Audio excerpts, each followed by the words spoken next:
Hi friends, మీకు ఈ video నచ్చినట్లయితే లైక్ చేయండి, సబ్స్క్రైబ్ చేయండి. మాలిని వాళ్ళ నాన్న దగ్గరికి వచ్చి మళ్ళీ మళ్ళీ అని చెప్పేసి బాధపడుతూ ఉంటుంది. ఇంతలో అక్కడికి వసుంధర దేవి వచ్చి, మాలిని ఏమైంది, మళ్ళీ మళ్ళీ అంటున్నావేంటి అని చెప్పేసి అడుగుతూ ఉంటుంది. ఆ మాటలు వినగానే అక్కడున్న మాలిని అయితే, నేను మళ్ళీ ఆటోలో వెళ్తూ ఉంటే మళ్ళీని ఎవరో కిడ్నాప్ చేశారు, ఎవరో తెలియదు కానీ మళ్ళీని తీసుకొని వెళ్ళిపోయారు అని చెప్పేసి అంటుంది.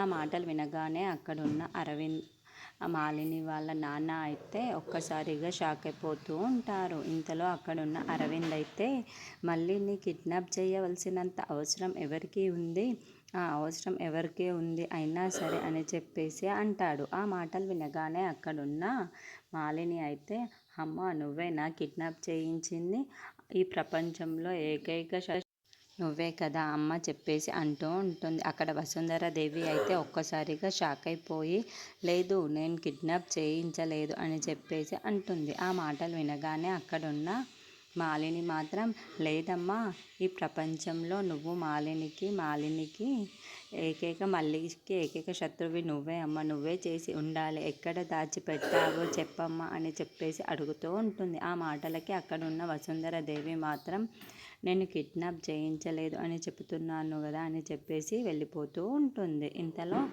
మల్లేష్ దగ్గరికి వచ్చి, శభాష్ మల్లేష్, నేను చెప్పిన విధంగా మల్లిని అయితే కిడ్నాప్ చేసినందుకు అని చెప్పేసి మల్లేష్ని చాలా అభినందిస్తూ ఉంటుంది. ఇంతలో అక్కడికి మల్లేష్, లేదు మేడం, ఆ మల్లిని మేము కిడ్నాప్ చేయలేదు, మేము కిడ్నాప్ చేద్దామని వెళ్ళేలోపే ఇంకెవరో కిడ్నాప్ చేసి ఆ మల్లిని తీసుకొని వెళ్ళిపోయారు అని చెప్పేసి అంటూ ఉంటాడు.